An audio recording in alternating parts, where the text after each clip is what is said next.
So Bismillahirrahmanirrahim everyone. Continuing with our pharmacology series, we are going to now discuss the medicinal chemistry of sympathomimetic drugs. So first of all, this is the general classification of a sympathomimetic drug. So as you can see, this is a benzene ring. Apart from the benzene ring, we have this side chain. The side chain is also having an ammonia and certain methyl groups. Two methyl groups, one is the alpha group and one is the beta group. The one closer to the nitrogen group, amine group, is the alpha, and the one that is closer to the benzene ring, that is the beta one.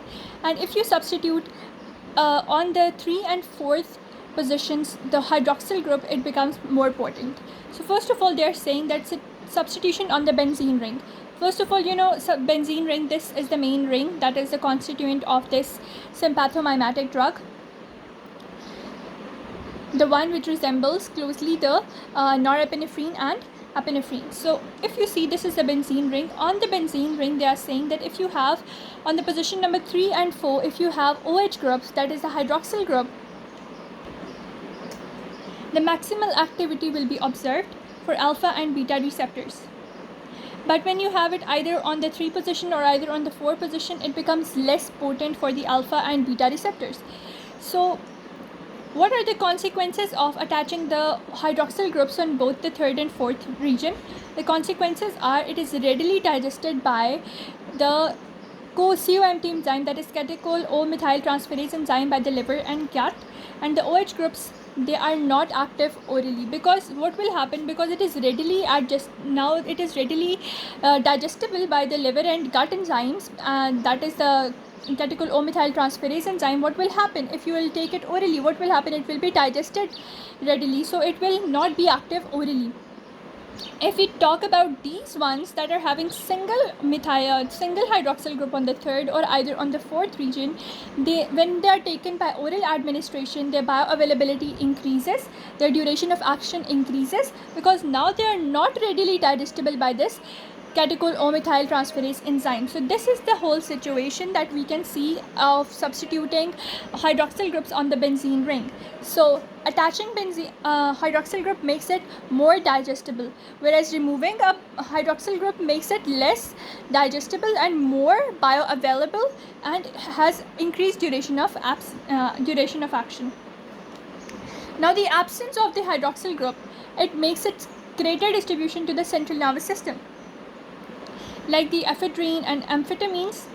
What will happen now? Hydroxyl groups have been removed from both the 3rd and 4th position. Now what will happen? It is not attracted to the COMT enzyme. It is highly bioavailable. Its duration of action increases, and it produces CNS effects, because now it is lipid soluble. And thing that is lipid soluble can easily cross the blood-brain barrier. So things like this happen. Whereas the hydroxyl group make it water soluble. Now we have ephedrine. Ephedrine undergoes simple dehydroxylation, that is the removal of the hydroxyl group. Simple dehydroxylation makes it crystal meth, that is a drug of abuse, like the methamphetamine. They are saying that this methamphetamine, which is a crystal meth, it is a drug of abuse, and over-the-counter restriction of pseudoephedrine is also observed, because pseudoephedrine can be readily converted into this crystal meth. So ephedrine can be converted into crystal meth or methamphetamine by simple dehydroxylation. So absence makes it lipid soluble, it increases its bioavailability, it increases its duration of action, and produces central nervous system effects. Now if we go to this sympathomimetic drug, which is not having hydroxyl groups, rather it is having the side chain on it. This side chain makes it more responsive to the alpha receptor rather than beta receptors. It is having action in both of them, but the action that it produces on the beta receptors is not detectable effect. So we can say that it is alpha selective type of it only acts on alpha 1, so it is alpha selective, or you can say that it can go for all classes of alpha equally. So this is how you can classify phenylephrine based on its structure, that is going to exert its function on alpha group only. Now we will talk about substitution on the amino groups. So this, as I told you, this was the alpha methyl group, this was the beta methyl group, and this was the amino group or amine group. if you are going to substitute anything on the amine group, what will happen? The length of this whole side chain will increase. Because the length will increase, the compound will now have its greater activity on the beta receptors, so increased beta receptor activity. Whereas the ones we talked about in the previous one, the one that was not having any substitution on the ammonia group, it was more receptive to the alpha receptors.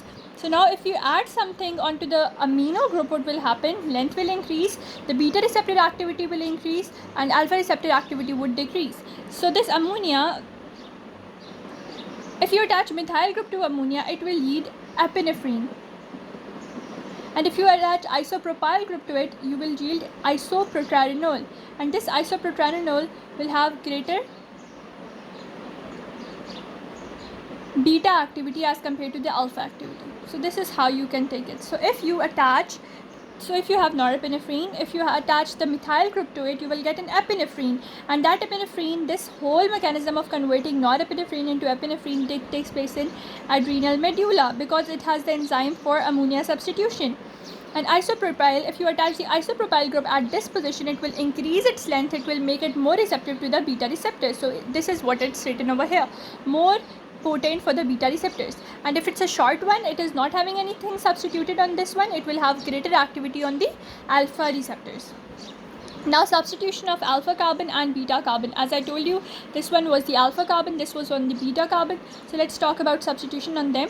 So if you take the alpha carbon, which is closer to the methyl group, which is closer to the ammonia group, if you make it like this and you take the methyl first, methyl second, so this is the alpha one, and if you substitute anything on the alpha carbon, you will block its oxidation by MAO, that is monoamine oxidase, and hence you will prolong its duration of action. But when you add substitute on the beta group, that is direct acting agonist, it is important for the storage of sympathomimetic amines in neural vesicles. So adding something onto the beta carbon, what it is going to do, it is going to make it important, it is going to help its storage into the neural vesicles in the presynaptic membrane. Now, as I told you, if you add something onto the alpha group, what will happen? It will not be degraded by monoamine oxidase, it will have a prolonged duration of action. The alpha methyl compounds, like the phenyl isopropyl amines, so alpha methyl compounds, whenever you are going to attach methyl on the alpha group, what will you get? You will get phenyl isopropyl amines. Because what is the isopropyl group? It is something like this. So this is the isopropyl group, so it will become phenyl isopropyl compound, and it will have an enhanced ability to displace catecholamines from the storage sites in noradrenergic nerve endings. What do you mean by this? As I told you when we were doing the previous lectures of this, that there were three indirectly acting sympathomimetics: the amphetamine, the tyramine, and the ephedrine. All of these three, they are alpha carbon, they are having substitution on the alpha carbon, they are phenyl isopropylamines, and what happens to them? That they are going to cause the norepinephrine to be displaced from its vesicles. I'll show you the diagram in a moment, and it will lead to increased activity of norepinephrine, because the stores will be depleted, the action of the norepinephrine will be increased, because now it is greatly available in the in the synaptic cleft. Let me explain what I'm saying. So if you took my previous lecture, you know that these amphetamine, tyramine, the ephedrine, the indirectly acting sympathomimetics, they can enter the presynaptic cleft, the presynaptic membrane, by this norepinephrine transporter. They go inside, they go into the vesicle by this VMAT, that is vesicle monoamine transporter. Through this, they enter into the vesicle. When they enter into the vesicle containing norepinephrine, they will displace the norepinephrine, they will throw it out of the vesicle. From the vesicle, it goes out into the synaptic cleft without the use of any exocytosis through the norepinephrine transporter. So this action of norepinephrine release was calcium independent and exocytosis independent process, and it was doing, it was displacing the norepinephrine from the vesicles into the synaptic cleft and increasing its activity into the synaptic cleft. So this sympathomimetic action, it is produced by substitution onto the alpha carbon, substitution onto the alpha carbon or methylation of the alpha carbon.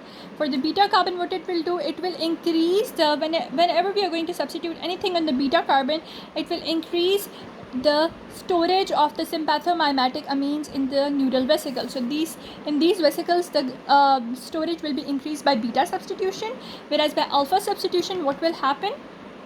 The alpha substitution will block the oxidation of the substances by monoamine oxidase. When they will be blocked by substitution, they will go inside the presynaptic membrane, they will displace norepinephrine and they will release it into the synaptic cleft, so that what can happen, so that we see increased activity onto the synaptic membrane, increased activity onto the receptors. So this is what we can observe.